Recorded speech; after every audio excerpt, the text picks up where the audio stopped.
Video, we're going to be talking about routine maintenance that pays. Or to quote Benjamin Franklin, an ounce of prevention is worth a pound of cure. But when it comes to rental properties, it's more like 16 pounds of cure.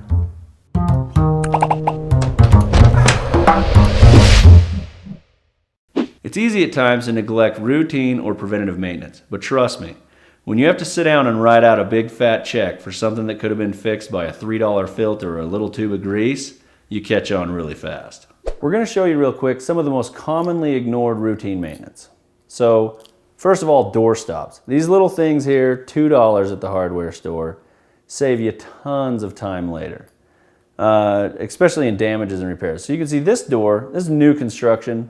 New construction has its issues as well, but there's no door stop here, so you're already going to have a little dent, which you do, in this brand new doorknob.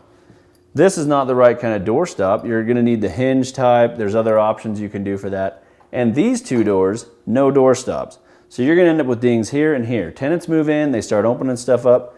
As you go through on your inspection and stuff, always check for door stops. No one likes patching drywall because a $2 door stop would replace the issue. Garage door repairmen are pretty expensive. It's usually about, it depends on where you live, but it can be $100 just for them to show up. So when you're there at the property already and you're doing routine maintenance inspection, if you have a little thing of tube, grease or whatever, you hit the chain. This is a chain drive. Just hit the chain, hit the joints along the doors. These are things tenants won't do, but if you do them, you won't have all those calls. Tenants will call just because the door won't open properly. It can end up being a $100 charge if you can't get over there and just make some quick adjustments. So adjust it, make sure it's running right, hit the lube. Takes like a minute, really easy. HVAC filters, heating and air conditioning units. Tenants don't change these very often. They neglect them. So while you're there, if in your property data, like we've told you in the other videos, you record the size, then anytime you're gonna run over, or your maintenance man or whoever you use, you can tell them you just took a job that's normally 2 trips and turn it into 1 because you just bring one with you. You can leave them by the thing and hope the tenants change them, but you might as well just change them while you're there. Leaky plumbing. A little drip underneath the sink can just go and go. And so you want to check while you're doing any routine maintenance at all, just go around the house real quick and check underneath each area that you have exposed plumbing. Another popular one is the toilet supply line. A little drip there, tenants will just let it go. We've had properties where we let that go, we didn't notice them or whatever. Subfloor, you're replacing the subfloor because it's all soggy. Thousands of dollars in damage from just a little leak underneath the sink. The next one is water seals. Anywhere that you're using caulking or other things to make sure water isn't getting in. Now this is a one-piece tub surround, which is awesome. If you're upgrading your units, use a one-piece, it's really great.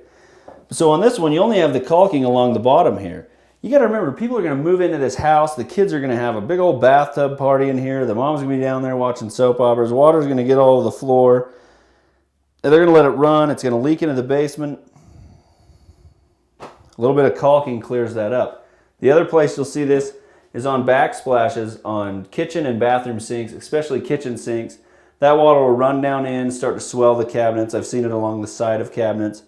Especially, a good place to look for it is along the toilet, the base plate and the wood and stuff behind that. You'll notice if there's been a lot of water damage when you're doing your inspections, it'll be swelled out and looking a little damaged from the water. Even though it's dry, you can tell the tenant has had toilets overflow, things like that. This is a big area right here in bathrooms for a lot of water damage. Another neglected area are sprinkling systems. If your area has them and they're common on homes, tenants a lot of times will take care of the yard, but not so much the sprinkling system unless there's broken obvious problems with it. So when you're there doing routine inspection, go ahead and run it on manual and just watch it go through each section. Just switch from 1 to 2, watch all the heads come up, see where they're spraying, pop through each one. It's really easy to do. Again, you can outsource all of this. You can have a sprinkling guy go do it, whatever, but this is just to show you the stuff that gets neglected the most.